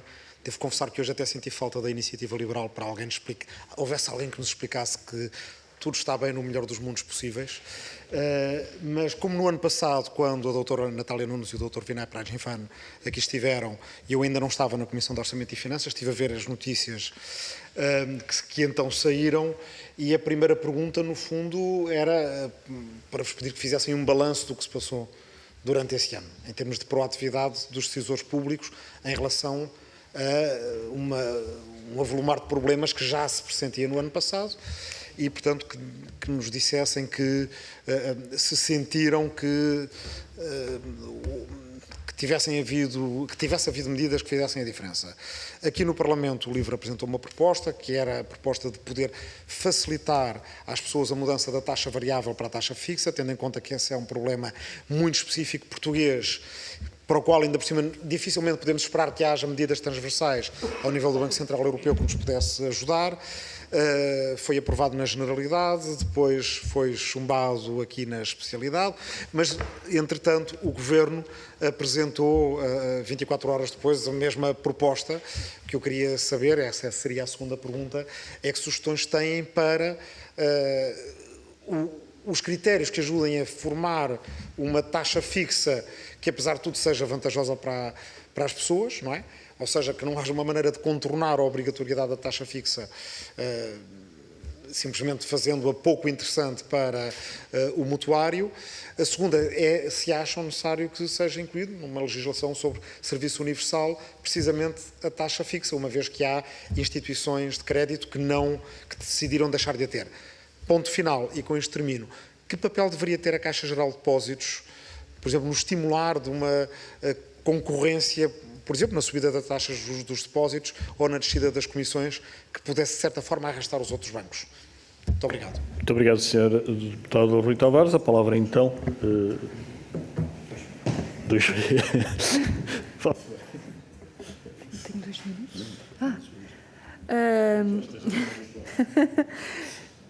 Em relação ao balanço, na altura que estivemos aqui, se eu bem me recordo, nós já estávamos preocupados com aquilo que viria aí, porque estávamos tínhamos tido o início do ano até setembro, mais ou menos, muito preocupante para as famílias do ponto de vista do aumento do custo de vida, da inflação, e desde setembro a esta parte aquilo que nós temos sentido, e eram os nossos receios já na altura, é as famílias a ficarem estranguladas pelo aumento do crédito, da prestação do crédito à habitação. E volto a repetir, as famílias que têm taxas de esforço elevadas e as famílias que têm baixos rendimentos, que têm rendimentos na ordem dos 1.500 euros a 2.000 euros. São estas as famílias que, neste momento, atravessam maiores dificuldades. Entretanto, foi publicado o Decreto-Lei 80A de 2022, que... de certa forma veio, e volto a repetir aquilo que já disse aqui, veio clarificar aquilo que é mais um indício da degradação da situação financeira das famílias, que se prende com a questão da taxa de esforço. Mas não trouxe, não foi uma medida propriamente para vir ajudar as famílias em situação de dificuldade, porque, como já foi dito aqui, nós vivemos tempos excepcionais e carecia de haver aqui também medidas excepcionais, que não é esta o caso. Claro que as outras medidas que têm sido adotadas de dar algum dinheiro às pessoas, atenuam momentaneamente a situação, mas é muito temporário e acaba por não ser uma medida estrutural. Rapidamente, em relação à taxa fixa, o que é que podemos fazer para tornar interessante? Eu já referi há pouco. Uniformizar, dentro do possível, o critério de formação do preço. Tem a ver com os indicadores que eu disse, não o swap de um lado, o Euribor do outro, taxa de acordo com a revisão comercial de cada banco. Portanto, há aqui vários modelos. É encontrar um modelo que seja adequado e esse modelo ser igual para todos, facilitando a comparabilidade. Da mesma forma como eu hoje consigo usar a TAEG, mas sei que na base está o meu Euribor e o meu spread, olhando para a formação no preço para a taxa fixa, que tenha um modelo uniforme em todos os bancos e sim, obrigatoriamente disponível em todos os bancos, que concedam crédito à habitação, as duas coisas em paralelo, até uma taxa mista também ser obrigatório, será interessante, para que no momento de contratação o cliente possa ter 3 opções e perceber qual delas é que poderá ser mais interessante para o seu cenário. Um outro fator importante tem a ver com a comissão por amortização antecipada. Por lei, na taxa fixa é de 2% e na taxa variável de 0,5%. Podemos rever isto. Olhando para a revisão, é mudar e igualar aquilo que acontece, por exemplo, no crédito pessoal, no Decreto-Lei 133 de 2009, e fazer com que, no caso de regimes de taxa variável ou no momento em que decorre a taxa variável, não há comissão de amortização antecipada. Quando é uma taxa fixa, ela é de 0,5% se for prazo remanescente superior a 1 ano ou de 0,25% caso o prazo seja inferior. É olhar para este modelo e adaptá-lo para o crédito de habitação e para a taxa fixa, tornando também por essa via mais interessante olhar para a taxa fixa, porque se eu de facto tiver uma poupança ou quiser transferir um crédito de habitação para procurar uma melhor proposta, se estiver na taxa fixa, vou pagar 4 vezes mais atualmente por uma comissão de amortização antecipada, ou posso pagar até 4 vezes mais do que se o fizer numa taxa variável. Caixa Geral de Depósitos, rapidamente. É óbvio, é o maior banco em termos de cota de mercado. É o banco que toda a gente olha como o banco do Estado. Embora saibamos que é gerido como uma empresa a concorrer com todas as outras. No entanto, tem um papel importante, que é o facto de ser o maior, de ter o maior número de clientes e, historicamente, ter o maior número de clientes de um determinado segmento. Para este papel, é importante também não só ter esse nome, mas fazer por ter esse nome. E fazer por ter esse nome passa, precisamente como disse, por ter uma proatividade em aumentar os juros nos depósitos e ter uma proatividade ainda mais importante em diminuir as comissões. Muito obrigado, Srs. Doutores.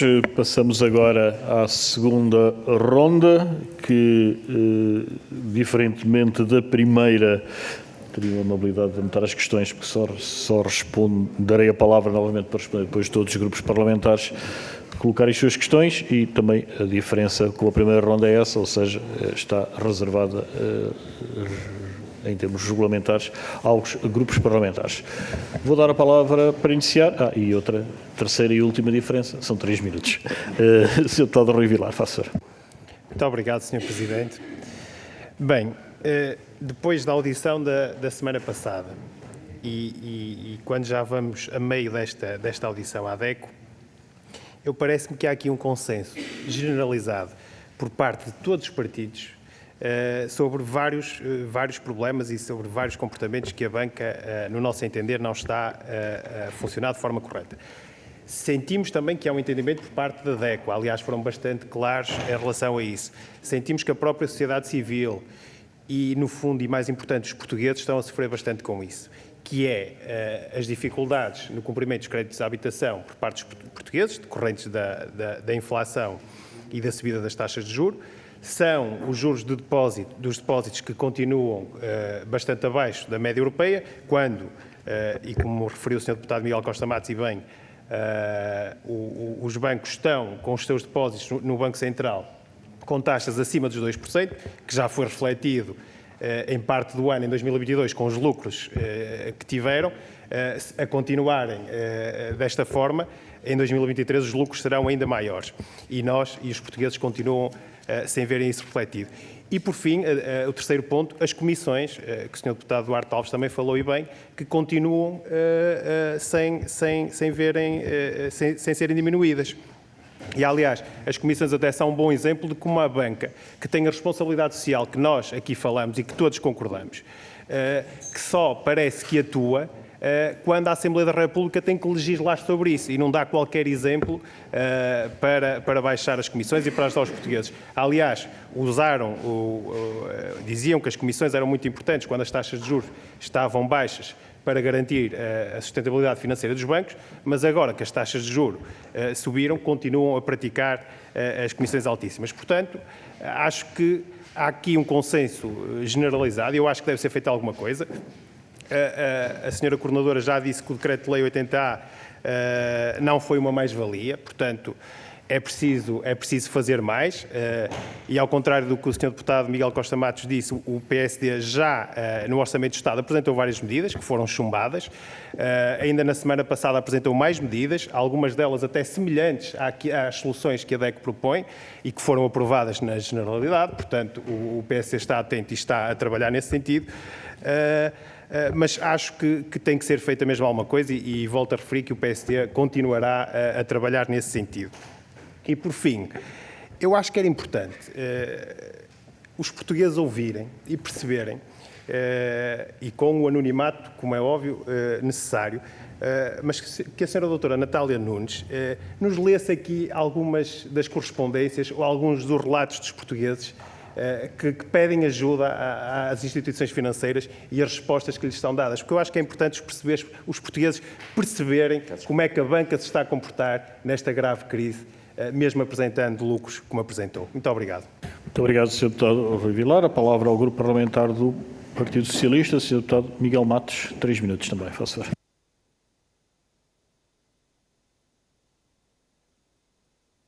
Muito obrigado, Sr. Presidente, senhoras e senhores deputados. Foi aqui referido a questão da Caixa Geral de Depósitos. Penso que é importante dizer-se que está a cumprir o plano de recapitalização e que, nesse sentido, está obrigado a um comportamento de mercado. Mas, de facto, o problema é mesmo que o comportamento de mercado não é um comportamento moral, e isso é uma coisa que é transversal. Por um lado, se deveríamos ter uma entidade reguladora que tem meios legais para atuar e que não atua, a supervisão comportamental tem que ser reforçada. Ainda recentemente vimos como o Banco de Portugal se recusa a analisar se as comissões são ou não são proporcionais, adequadas, se correspondem ou não a serviços efetivos e, ao que aparenta, nesta questão dos sites dos bancos, naquilo que é o seu comportamento, essa fiscalização também não está a ser feita suficientemente. Recentemente tivemos de nota como a CMVM fez uma ação inspectiva, tipo cliente-mistério, e pôde perceber que num conjunto de agências bancárias estavam a ser vendidos produtos financeiros aos quais não eram prestados as informações pré-contratuais obrigatórias.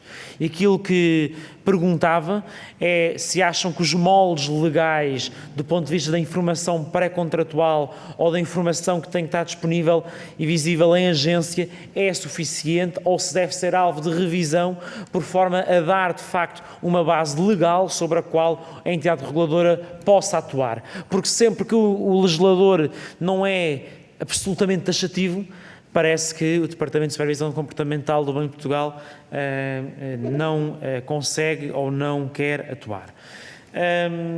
Registros, acho que não foi aqui dito que o 80A não acrescentou nada, acrescentou com certeza alguma coisa, aquilo que são as suas insuficiências do ponto de vista da prática que os bancos têm, ela existe, mas também existem mais-valias, nomeadamente naquela que é a restrição para esses clientes não poderem contratar outros créditos e, portanto, verem-se uma situação de sufoco, entrar no sobreendividamento e onde a DECO tem, de facto, tido um papel notável a evitar que as famílias entrem numa situação de sobreendividamento. E era justamente neste sentido que lhe perguntava, do ponto de vista do pacote Mais Habitação e da perspectiva de bonificar os juros acima dos 3%, qual é que é o vosso entendimento para poder colmatar os sítios onde o 80A não está a chegar e, de facto, a podermos melhor assegurar o apoio a estas famílias que precisam deste apoio nesta altura fundamental. Por fim, perguntava-lhes do ponto de vista das medidas na área dos juros, se há alguma boa prática que tenham identificado a nível europeu para conseguirmos, como legisladores, intervir para, de facto, tentar que estes depósitos a prazo possam ter melhores taxas de juros, para tentarmos assegurar que, de facto, a concorrência entre bancos consegue chegar a mais pessoas e que não está, enfim, seletivamente aplicada aos novos depósitos, a montantes adicionais, enfim, a quem consumou outros produtos a patrimónios superiores a tal, que são situações discriminatórias que parecem ferir, aliás, o princípio da igualdade na qual todos nós procuramos legislar e agir. Muito obrigado. Muito obrigado, Sr. Deputado. A palavra ao Sr. Deputado Rui Afonso. Faça, Sr. Deputado. Muito obrigado, Sr. Presidente. Eu registrei a informação que a doutora Natália nos deu relativamente à taxa de esforço, 80%. A taxa de esforço média de 80% realmente é uma coisa completamente que está desenquadrada e obviamente que isso trará no futuro, pode trazer graves riscos. A questão que eu lhe queria colocar era relativamente às comissões bancárias, porque no caso dos 5 maiores bancos, e estamos a falar conforme também já foi bem aqui falado, que efetivamente neste momento em Portugal existe um oligopólio e eu penso, aliás, há 20 anos já se falava que na Europa existiria meia dúzia de grandes plataformas bancárias, porque hoje em dia cada vez as instituições são menos nacionais e mais internacionais, portanto mais globalistas e obviamente que essa será sempre uma tendência. Eu queria perguntar, já nesta primeira fase, o que é que, a nível de comissões bancárias, porque elas representam 91% dos lucros dos 5 maiores bancos, são cerca de sensivelmente 2.437 milhões de euros, que representaram em 2022 realmente.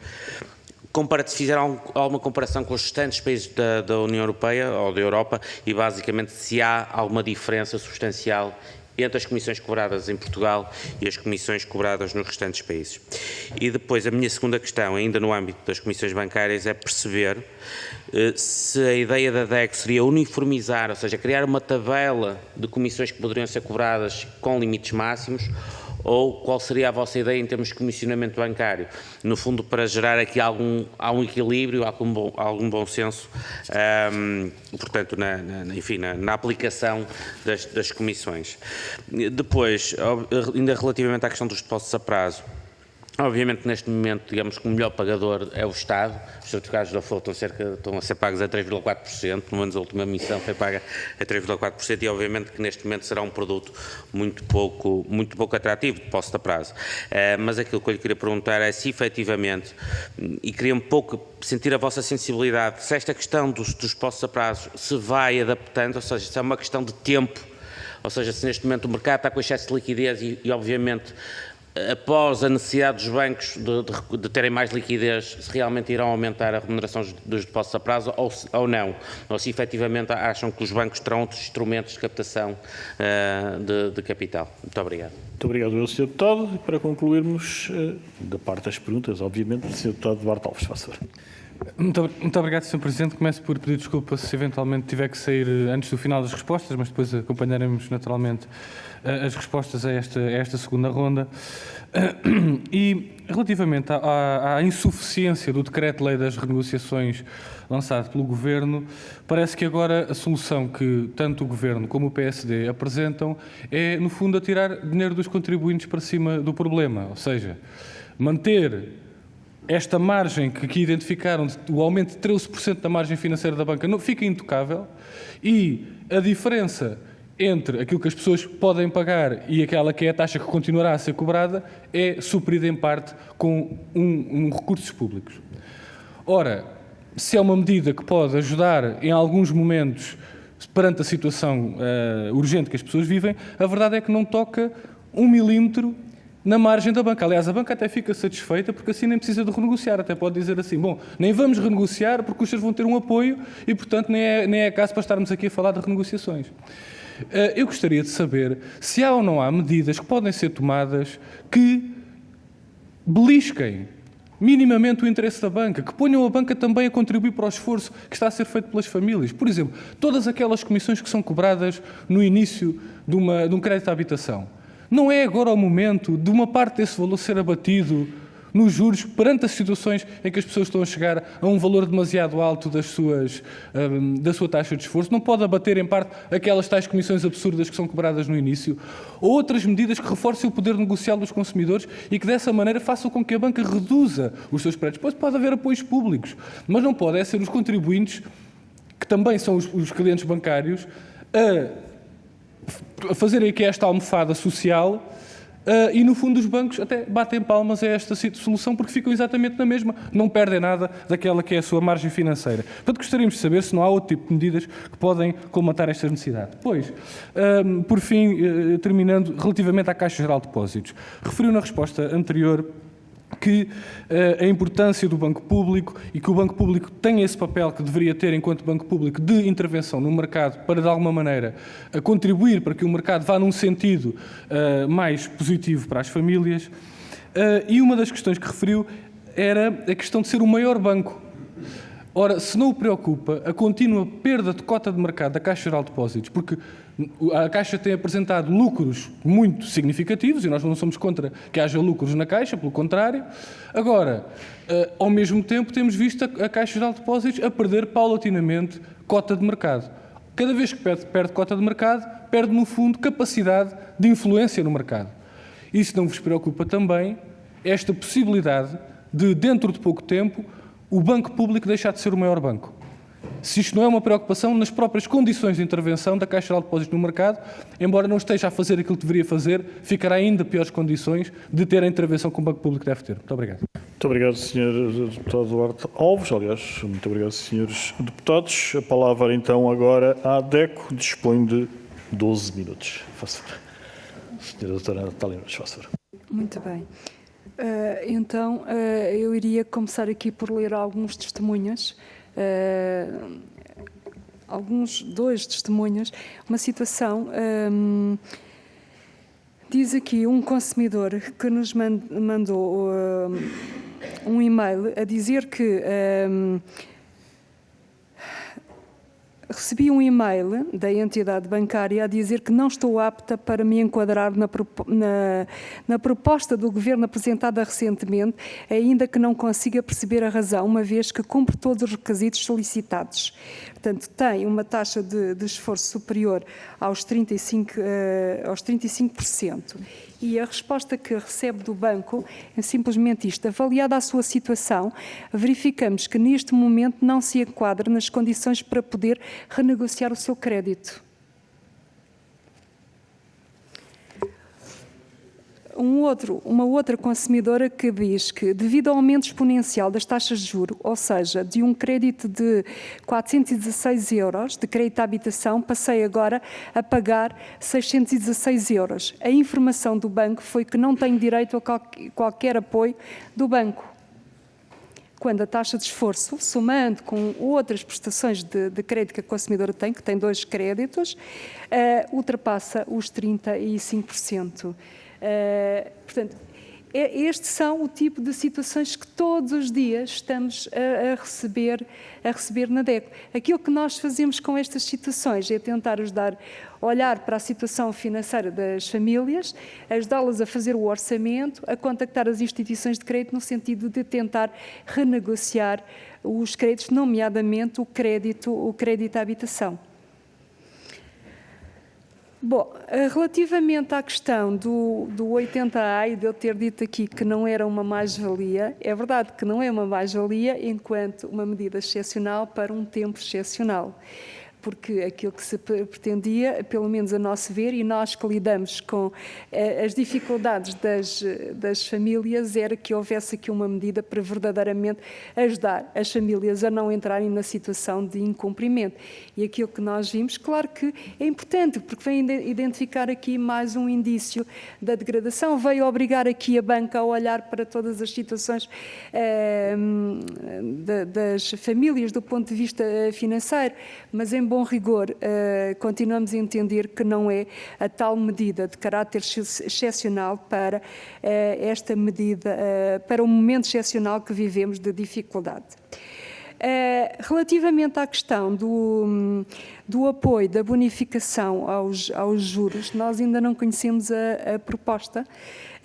portanto, só conhecemos aquilo que tem vindo a surgir através da comunicação social e temos algumas dúvidas, nomeadamente como é que ela vai ser disputada.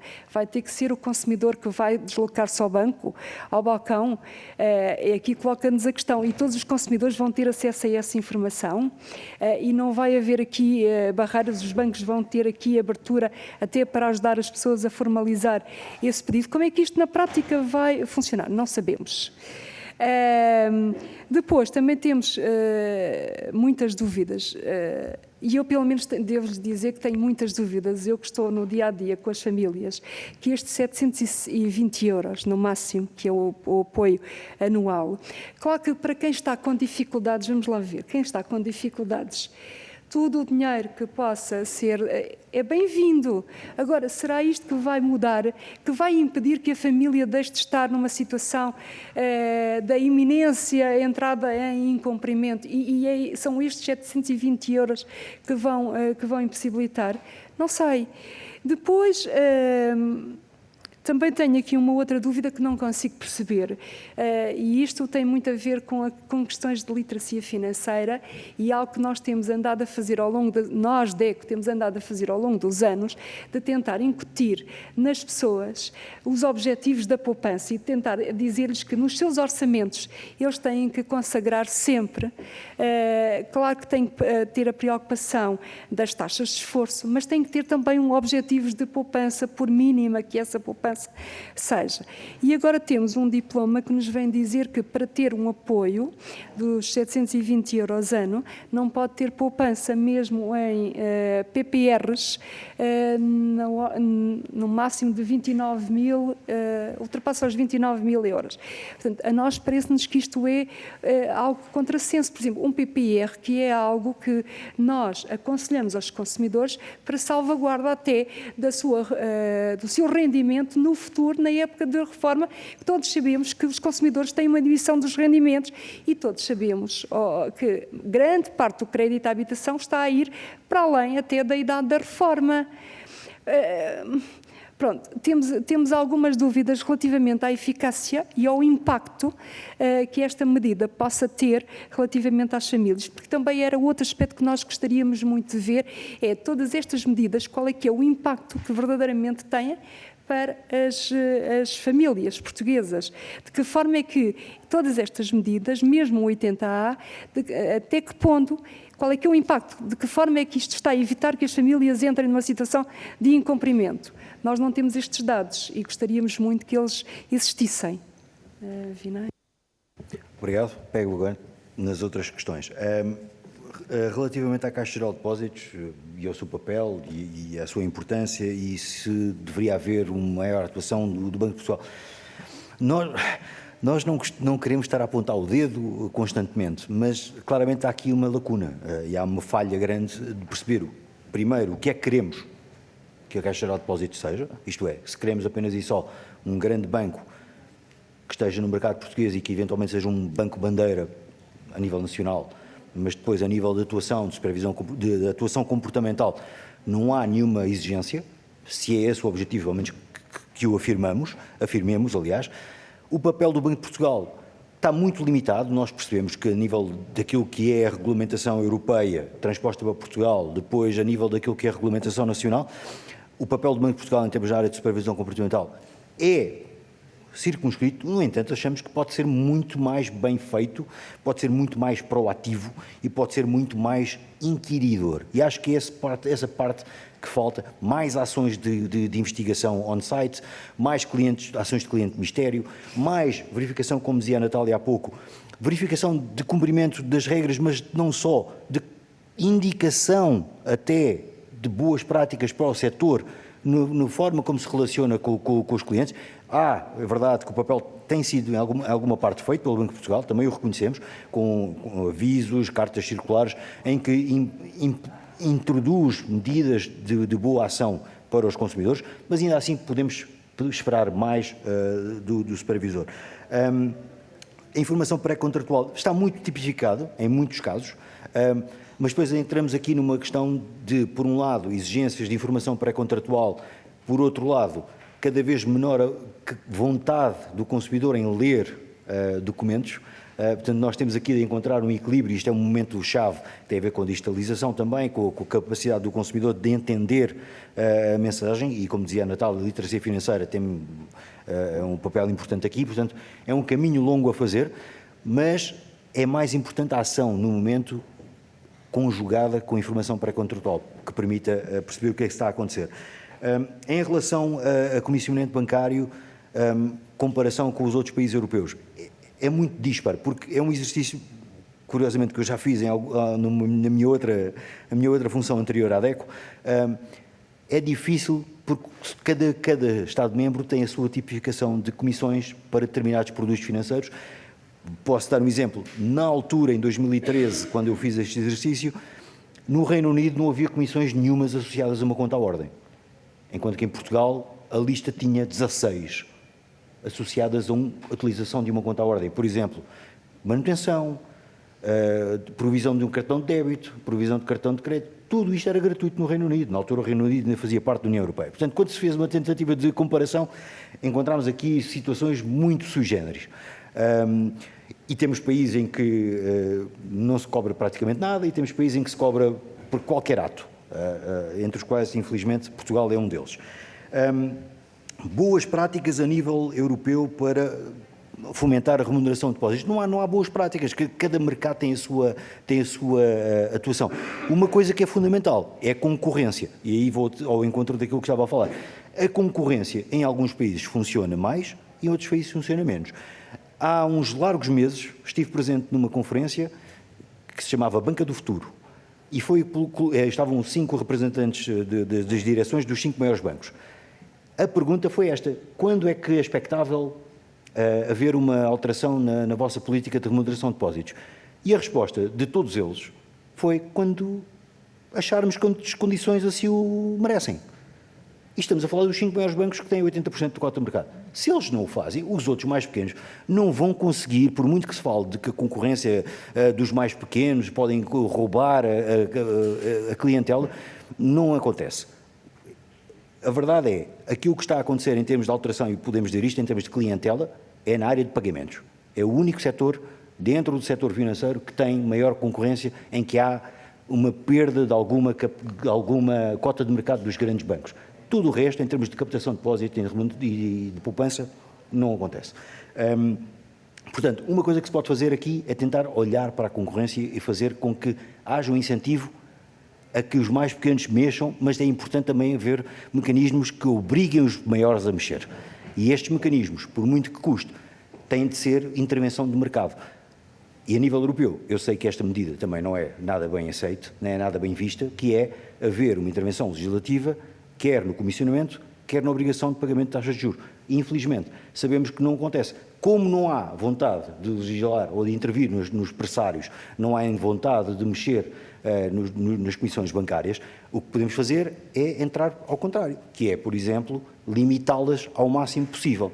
No caso da comissão de processamento da prestação, que era aquela normalidade, infelizmente a regra em Portugal provocou uma desigualdade, que é clientes que tinham créditos antigos continuam a pagar essa comissão de processamento. Os clientes com crédito novo a partir de entrada em vigor daquela lei já não pagam. Não, estamos numa desigualdade. Olhemos para essa comissão, é proibida, aplique-se a todos os contratos, com retroatividade. Por exemplo, na questão da alteração, uma medida que é complexa, mas é muito importante. Proibir alterações de comissões que foram integradas no cálculo da TAEG no momento de contratação de um crédito de habitação. Por exemplo, quando eu faço um crédito de habitação, sou obrigado a ter uma conta bancária, posso eventualmente ter aderido a um cross-selling que tenha um cartão de crédito, um cartão de débito e outros serviços bancários para o qual sejam cobradas comissões. Naquele momento da decisão, valeu a TAEG. A TAEG tomou em conta a taxa de juro nominal, que foi a cálculo, por exemplo, do spread mais a Euribor daquele momento, mais as comissões para todos estes produtos. A partir do momento em que, todos os anos, o banco me pode mexer naquelas comissões, a TAEG deixou de ter qualquer valor como indicador comparativo. Uma forte imposição poderia ser, a partir do momento em que há uma TAEG concordada, não se pode mexer mais nas comissões associadas àqueles produtos. É uma forma de garantir também alguma estabilidade na relação comercial dos clientes. Depois, em relação aos certificados de aforro, há uma coisa muito importante. Tem a ver com a morosidade e a dificuldade em fazer o primeiro certificado de aforro. É muito complicado. E eu tive essa experiência pessoal e não sou propriamente desinformado neste âmbito, e é difícil. Tem que tirar um talão de multibanco com o IBAN da conta bancária, através da qual quero fazer a ligação à conta, que depois no balcão do CTT tem que ser pessoalmente, tem de lá ir para criar a conta de certificados de aforro, tem de preencher um conjunto enorme de papéis e assinar não sei quantos papéis, para depois poder fazer a colocação do montante inicial da primeira aplicação que eu quero fazer e depois pedir uma chave para que possa ser acesso ao certificado do aforro net, para que depois possa fazer novas subscrições através da internet. Portanto, este processo é extremamente moroso. Portanto, é uma forma também de intervirmos aqui. E em relação à cota de mercado, sem dúvida, estamos preocupados, já referi há pouco, a concentração já é muito elevada em Portugal. Usando o indicador económico, que é o índice de Herfindahl, o nível de concentração português já está muito alto e, se houver a tal fusão entre 2 dos 5 maiores bancos, ela vai passar a ser o mais alto de toda a Europa. Portanto, temos de ter muita preocupação quanto a isto. Muito obrigado, Srs. Doutores. Agradecer a disponibilidade e os esclarecimentos prestados em instâncias dos Srs. Deputados. Em nome da Comissão de Orçamento e Finanças, a gente agradecer, portanto, à delegação da Associação Portuguesa para a Defesa do Consumidor, muito concretamente à Sra. Doutora Natália Nunes e ao Sr. Dr. Vinário Prangiva, a colaboração prestada com a Comissão de Orçamento e Finanças. Seguramente os esclarecimentos muito úteis serão para o devir dos trabalhos da Comissão. Agradecer a presença de todos. Senhoras e Srs. Deputados, está encerrada esta reunião. Peço desculpa, eu não tinha inscrição de ninguém. Eu parti desse pressuposto. Então peço imensa desculpa. Temos uma inscrição. Peço imensa desculpa. Então passámos a ter 2, mas recordo, senhoras e senhores deputados, que as inscrições para a terceira ronda têm que ser, ao diferentemente das outras rondas, têm que ser sinalizadas à mesa e a mesa não tinha nenhuma inscrição. Está feita a correção.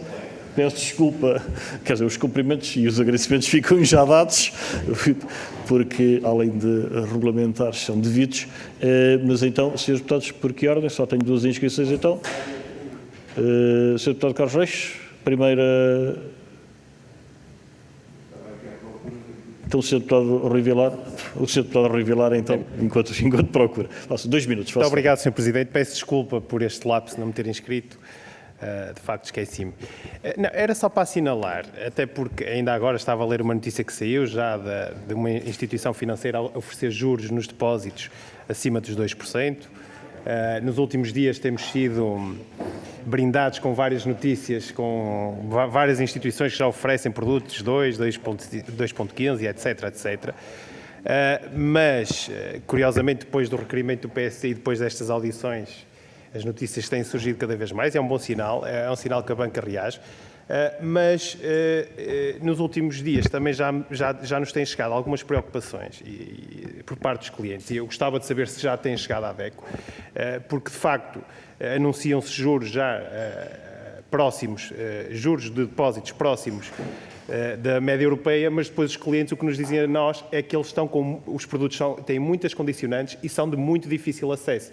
Portanto, eu gostava de saber se a DECO já tem também algumas queixas ou alguns casos que reportem nesse sentido. Muito obrigado. Muito obrigado, Sr. Deputado. E então, para concluirmos, ao Sr. Deputado Carlos Eduardo Reis, igualmente. Muito obrigado, Sr. Presidente, pedindo desde já desculpa pela inscrição bem para lá do tempo. Quanto mais não fosse, para cumprimentar os Srs. Doutores que aqui vieram hoje, que voltaram hoje aqui. Eu cheguei um pouco mais tarde, espero que a audição tenha sido tão produtiva como foi e premonitória até como foi a anterior, outra mais premonitória certamente, e já hoje ouvi aqui falar do Decreto-Lei 80A, que, enfim, na altura já se revelava altamente insuficiente e com dificuldade de aplicação. E é por aqui que eu começo. No comentário que a DECO faz a um projeto de lei, penso que do Chega, há uma altura em que referem que o fenómeno das taxas, e agora estou a citar, das taxas variáveis em Portugal é explicado pelo parque de mercado de arrendamento que impulsionado pelo poder de compra estrangeiro, de imigrantes, fundos de investimento, vem em Portugal uma boa oportunidade para expandir os seus negócios, e que isso tem empurrado as famílias por falta de alternativa para o crédito à habitação com taxas variáveis. Se acham que o pacote, ainda que não o conheçam a fundo, que o pacote de medidas que o Governo apresentou se contraria este fenómeno. E digo isto porquê? Porque já hoje se falou aqui de medidas estruturais. Eu não sei se o problema é estrutural ou não do lado do Governo, até da Associação Portuguesa de Bancos e dos próprios bancos. Sei que do lado dos clientes e do lado dos titulares de crédito de habitação o problema é absolutamente estrutural, porque estão muito expostos. E, estando muito expostos, isto pode ser uma oportunidade para alterarmos o perfil do tipo de contratos, já que estamos muito expostos a taxas variáveis, que o possamos fazer nesta fase, ainda que com o agravamento da prestação, aproveitar este agravamento da prestação para podermos alterar esse perfil. E o PST tem apresentado, e já apresentou, propostas nesse sentido, criando um teto máximo em taxa fixa para os bancos poderem apresentar uma solução do género. Se há um cliente, se há um contrato que já está, em termos de prestação, a pagar mais 200 ou 300 euros, e isso configura o dobro, porque não alterar esse contrato, não ficando exposto à taxa variável, para um contrato de taxa fixa, porque no futuro não ficam expostos a novas subidas em relação à taxa, neste momento, que serve de referência. Já passei largamente o tempo. Muito obrigado, Sr. Presidente. Muito obrigado, Sr. Deputados. Então, devolvia a palavra, dando à DECO 4 minutos para responder. Faça favor. Eu começaria por responder a esta questão, depois respondes a... Assim, relativamente a esta questão, eu devolvo-lhe com uma pergunta. Porque essa solução eu tenho muitas reservas em dizer que, de ânimo leve, dizer que é uma boa solução, porque nós temos uma parte das famílias com dificuldades financeiras que não conseguem suportar €1 de aumento que... Pronto. Mas e por que não estabelecemos um produto que tinha uma prestação fixa e aquilo que variava era o tempo, por exemplo? Por exemplo, é preciso também aqui, da parte da banca, haver aqui alguma criatividade em encontrar soluções que sejam benéficos para todos, para consumidores e para a própria banca. Ainda há pouco se falou aqui de outras medidas que permitissem aqui que não fossem só o cidadão, o consumidor a suportar os custos e também a banca a suportar algum dos custos. Por que não olhar para os spreads que já estão contratados e por exemplo, haver a obrigação de renegociar o spread sempre que eles fossem acima de um determinado valor?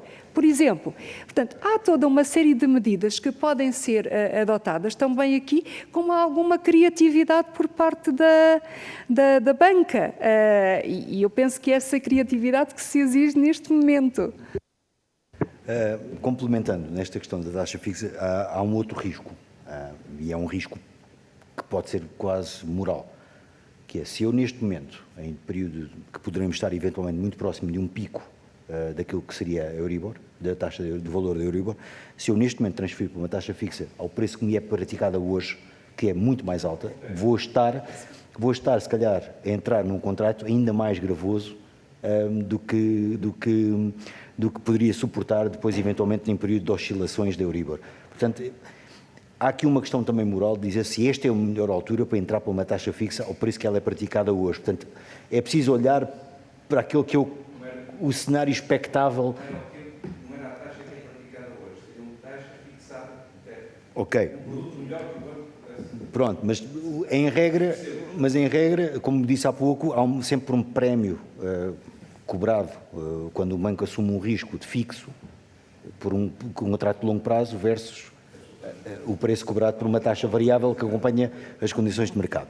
Portanto, há aqui um risco moral que deverá ser sempre tido em conta.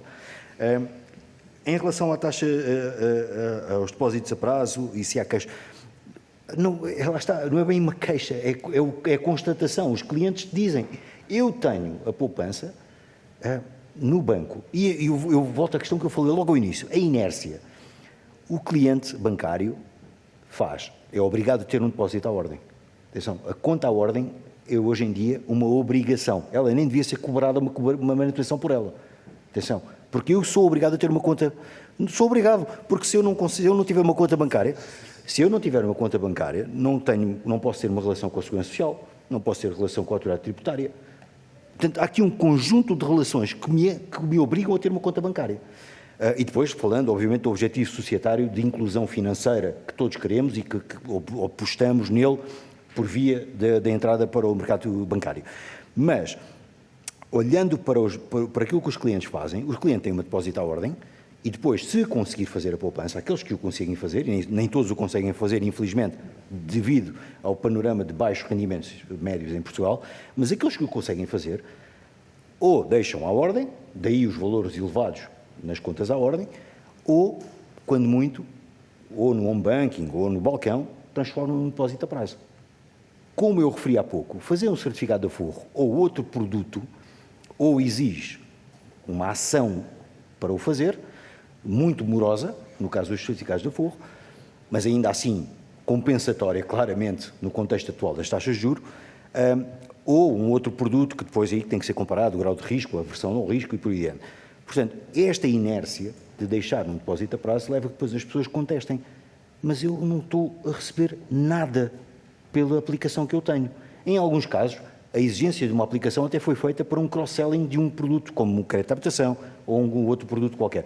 Portanto, o depósito a prazo é um produto que neste momento parece deixado ao abandono. Agora há uma pequena aparente ação ou até alguma variabilidade, mas ainda assim é muito reduzida. E as condições, como eu dizia há pouco na leitura dos pressários, os bons produtos ou são para novos clientes e um prazo muito reduzido, portanto eu tenho que ser um cliente novo, atração pelo novo cliente, ou depois tem que ter ou uma relação antiga com um crédito de habitação, um cartão, outro cartão, ou um património financeiro e por aí adiante para ter as melhores taxas de juros, as preferenciais. Estou a falar nos grandes bancos, depois os bancos mais pequenos até têm sido os mais rápidos a criar produtos que possam atrair clientes, mas como disse, não é neste produto que eles vão captar cota. Muito obrigado, Sr. Doutores. Renovo os meus agradecimentos à DECO, às senhoras e senhores deputados, agradecer também as questões colocadas. Isto agora sim está encerrada a reunião. A todos, muito boa tarde.